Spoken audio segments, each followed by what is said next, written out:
I am Jacob Oller, the movies editor at Paste Magazine, and I'm here with Shuchi Talati, the writer and director of Girls Will Be Girls at High Noon, South by Southwest 2024 at the Paste Magazine and Jezebel Interview House. Shuchi, thank you so much for joining us. I love your movie. Oh, thank you. I'm delighted to be here. So I saw your movie first at Sundance when it had its premiere, and I was blown away by the minutia and realism that you bring to this teenage coming of age story that is both very realistic and very candid in all of its sexuality, all of its awkwardness, all of its weird interpersonal family dynamics. I thought this is a brave filmmaker who's not shying away from anything. And I know it took a long time to bring to the screen. Could you tell me how long it took and how you modulated that sort of true to life feeling? Yeah, first, thank you. That is so kind and exactly what I want to hear. So Girls Will Be Girls was 8 years in the making. I mean, not full time, but you like write a little bit, then you get a job, then you come back and you're like, what was I doing? I can't even remember, you know. And then pretty much full time for the past like the 3 years, before it premiered. So long, long journey. And I feel like I'm really happy to hear you say like the minutia of life. And because like for me, like the little things that happen often have a really big impact. Like, like if somebody is rude to you in an elevator, you stew about it. You're hurt, right? Like it really has an impact. And I wanted to make a film that looks very closely at like this like very tumultuous time when you're like coming into your own as a teenager, you're discovering your sexuality, everything is dialed up to 10.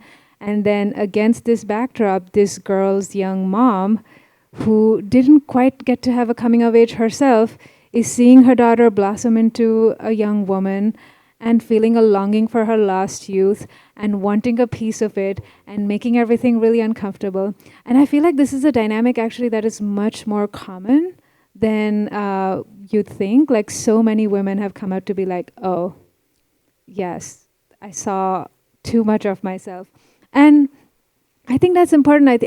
In a way, these are unnamed things. It's really uncomfortable to say that I feel like my mom is competing with me. It's really uncomfortable either as a mom or as a daughter to kind of admit to this.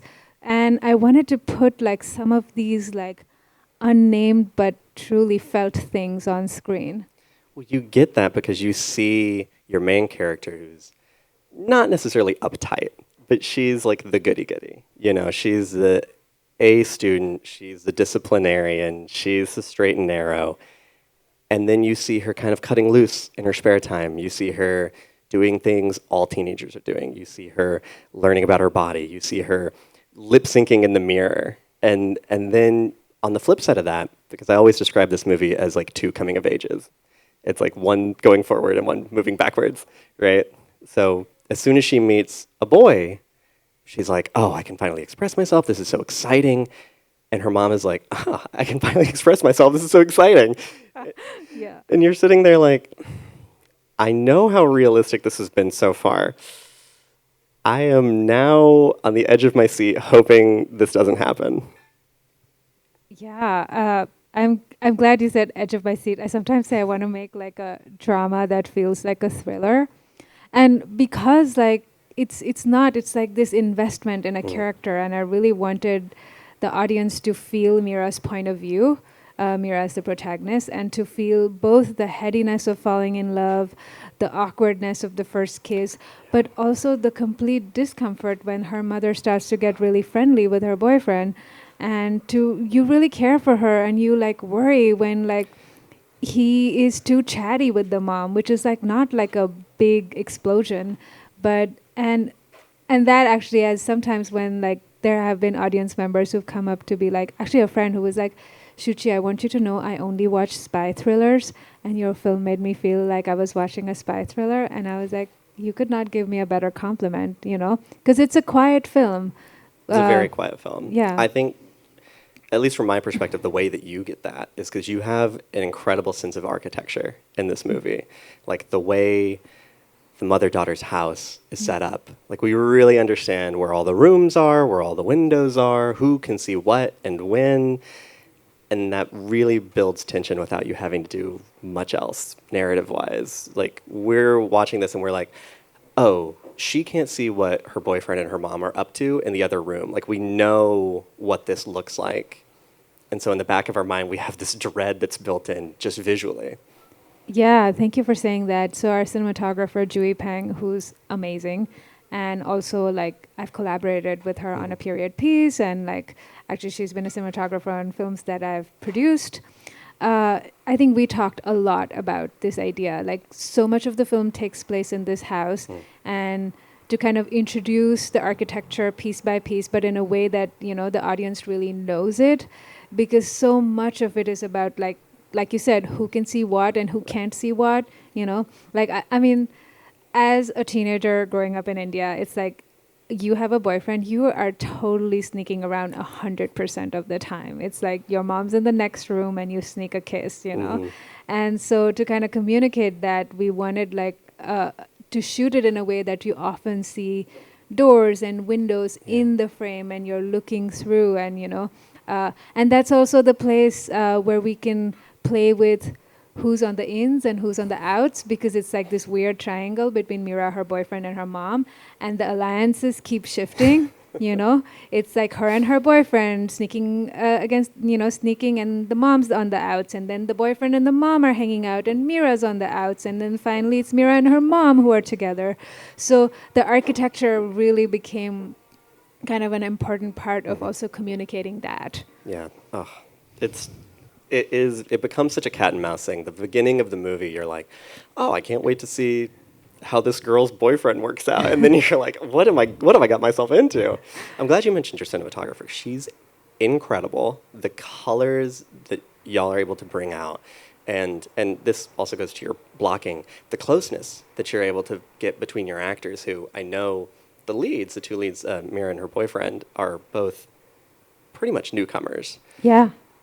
You managed to get such a realistic intimacy between those two, even like when they're first meeting and kind of cuddling up and sneaking their first sort of intimate moments to when they are finally being more sexually intimate. Like all of that is captured so beautifully. And I think in even like rom-coms, like studio rom-coms, you see sex scenes and you're like, I don't believe those two were even in the same room together. Yeah. I mean, so both these actors, Preeti Panigrahi, who plays Mira, and Keshav Benoy Kiran, who plays Shri, came to us through an open call. Crazy. I mean, literally just posting a flyer or a call in like a college. And the first call was for people to just like send in just a little something about themselves. So for Shri, I think the question was, what is your relationship to astronomy? And for Mira, the question was like something about like, what kind of student were you? Yeah. And to just like see if the personality was something that we sparked to and felt like the character. And then they did the audition. And there was something about their auditions were both immediately standouts, like hers, because the audition scene was for both of them was the first time that they meet and really talk and cuddle a bit. And she was so strong. Like she was like, I like this boy, but I am so dignified and I will not debase myself and I will not bat my eyelids. And to me, I was like, yes. She's the head prefect. She's like, which is sort of like the class president or school president. She's steel. Yeah. And so she kind of maintained that dignity. And immediately I was like, that's Mira.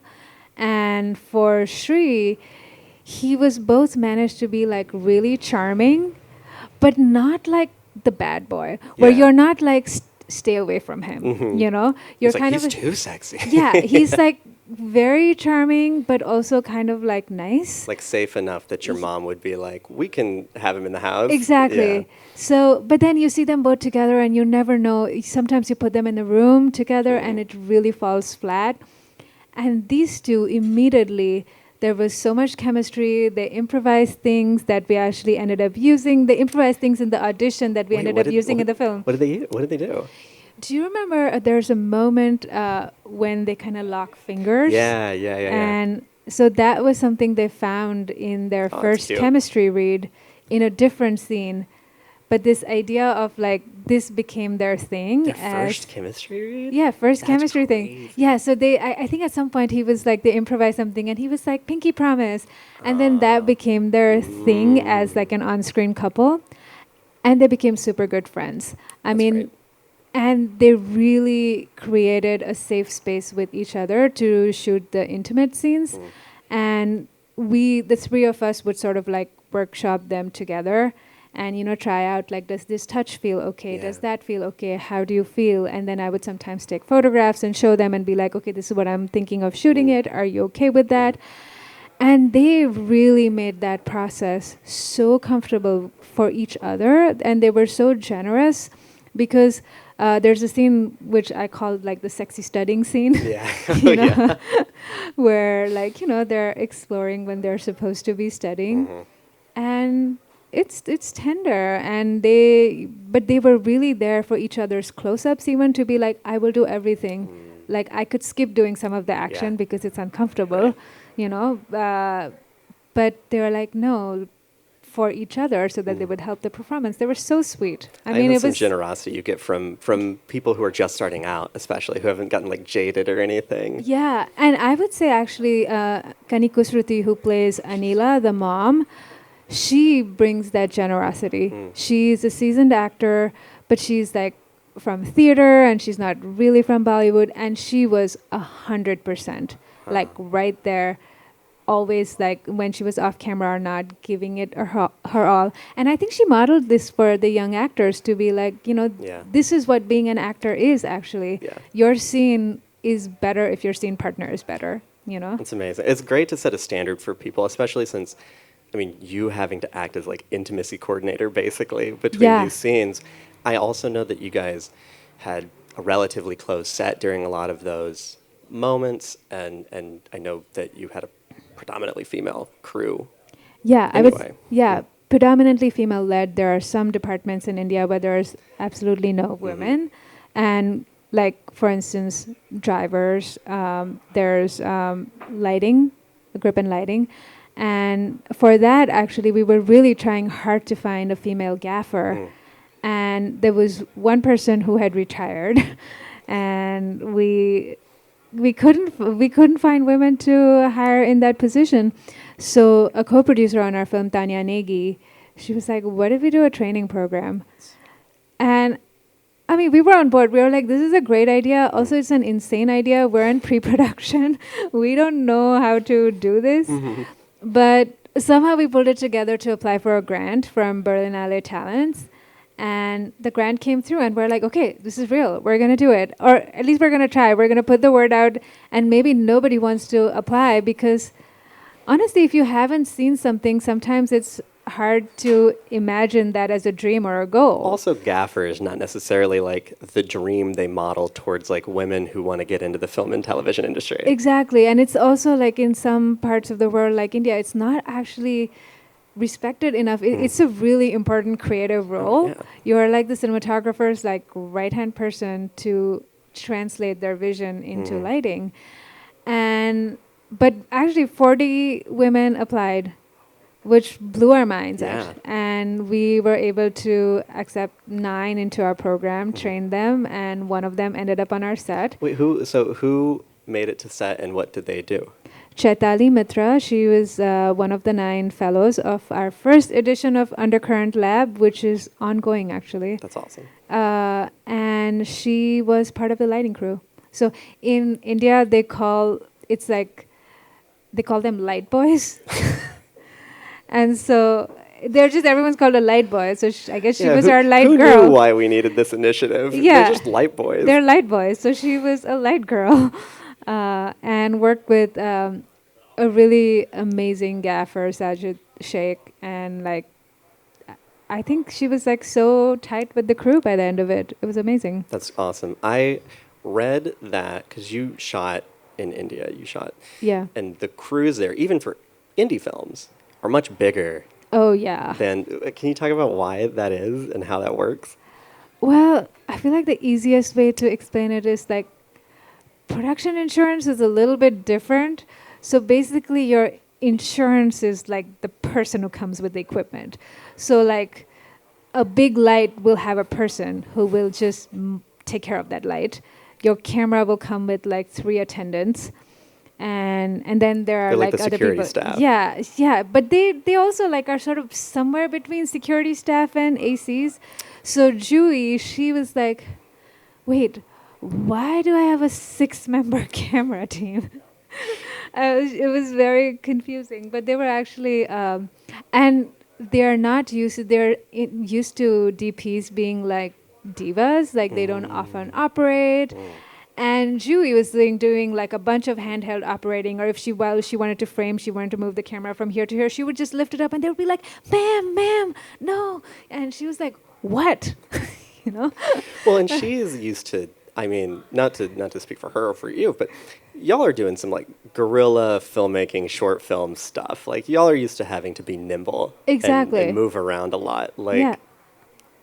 And just to be like fast, she was like, I can move the camera 2 feet, and anyway, but they were so, I think they were really actually won over by her, and she really bonded with them. Like her crew wept on the last day of the shoot to be like, we're so sad you're going, and anyway, it That's was very sweet. it was really nice. I know you all had like a hustle production too. Oh my God.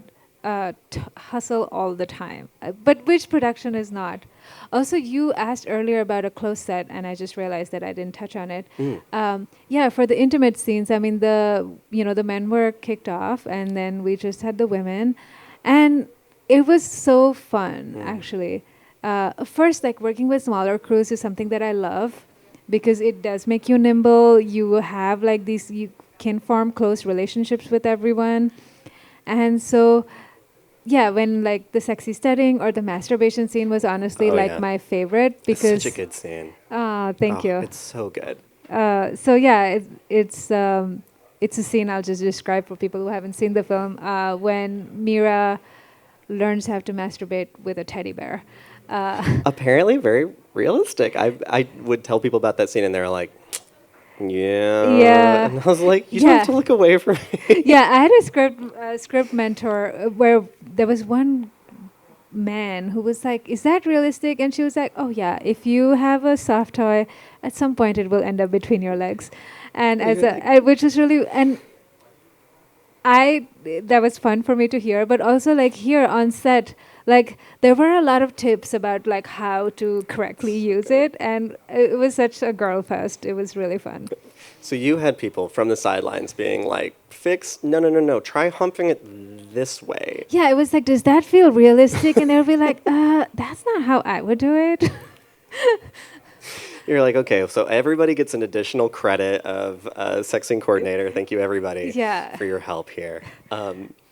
That brings me to another sex scene I wanted to talk to you about, which is your first South by Southwest film, which is a period piece, which premiered virtually at South by Southwest 2020 after the physical fest was canceled because of COVID, which, tell me how that felt. I feel like it was the early days of COVID. We were kind of in shock. Yeah. I mean, started to expect it, so I was checking the news to be like, are they going to cancel it? Right. Is it going to happen? They probably should cancel it. And I was a little heartbroken, but honestly, I hadn't been to a big festival before. You know, my previous short film, when it was doing the festival circuit, I was too broke to travel, so I was like, I'm not going anywhere, like right out of grad school. So with this one, maybe in some ways it was like a blessing that I didn't know what I was missing, so I couldn't totally like grieve it. And so much else was going on around the world. I mean, it was like, this is like when it felt so small and insignificant and compared to like the rest. But I did feel for the feature filmmakers. I was like, God, like if you have spent years making a film, I'm so sorry. Yeah. It's so tough. Well, just I couldn't find it online. I looked everywhere for it online, but I Yeah. saw the stills and I was like, "This is a pretty looking movie right here." And then Yeah. I was like, "Oh, the same cinematographer, of course." I'm like, naturally, everything looks like pristine and warm and close. And what I loved most about Girls Will Be Girls, which is explicit. And I was like, takes some real guts to be this explicit about these little things that it shouldn't take the guts. Yeah. I mean, so a period piece is, I mean, basically one long sex scene or like two sex scenes in an 11-minute film. But it's, and more explicit than Girls Will Be Girls, because Girls Will Be Girls deals with teenage sexuality in India. And let's be real, when we were having sex as teenagers in India, we could never take our clothes off. So, but a period piece is like actually to an Indian American, not really couple, but in the U.S., and it's a story like about like an afternoon of period sex when things get physically messy, you know, with blood, but also emotions that spill over, Yeah. you know. So Very real. very real, and I didn't want it to be like. I feel like with an Indian story, you'd be like, oh, maybe it's about like how periods are taboo, or period sex is, or sex is taboo, or period sex is so taboo. Yeah. But it's like not about that. Like that is the, it's just like they're having period sex. It's like mundane. But like the interesting thing is that when like blood spills over and then she's like, we have to clean it, we have to stop in the middle of sex and clean it. And then all their like buried resentments and feelings spill over. And I really feel like it's important to, one, do sexuality in a way which is more real and not just with all the messiness, but like the emotional vulnerability. It's like you can really, you're not just like physically naked, you're emotionally naked. You can really hurt each other, like with a very simple thing. It's like, oh, you don't remember that thing that I like, or you move too fast, or whatever it is. Even with like partners, long-term partners, you can be really wounded, you know? And when you're like opened up and distracted by like the logistics of the Yeah. situation too, Yeah. and you do something offhand and you're like, I just opened a can of worms. I just like really wrecked Exactly. something. Yeah, and I do think like relationships change through these encounters. That's our experience in life, and I don't often see it translated onto screen where it's like that's not where the story develops. That's not where the, you know, relationship develops. It's like just kind of a plot point. Right. They had sex. Right. You know? Well, that's, I mean, one of the things I appreciate most about Girls Will Be Girls is that every intimate moment is like spitting in the face of current sex scene discourse, which is like, this is super necessary for plot, for character. It's beautiful to look at, but it is full of meaning, and it is realistic in a way that is not just, is everybody's body lining up correctly? It's realistic in the emotions that come through and the little things that matter. I thought that was so affecting and such a wonderful thing to finally see more of on screen. Oh, thank you very, very much. Really, Yeah. that really means a lot to me. That's great. It's good Yeah. stuff. It's Yeah. really good. Shuchi, your movie is playing again today. Yes. Can you tell us when and where that people Yes. can find it? It is playing at 5:45 p.m. at the AFS Cinema, and today is Sunday, March 10th. So please come if you're in Austin, and you should, like, if you see me, I'll be probably wearing the same outfit. You should come find me. There might be a couple spare tickets too that I can throw your way. And you should see it. It's great. It's awesome. One of the best movies at South by, one of the best movies at Sundance. Go see this movie. Thank you so much. Thank you.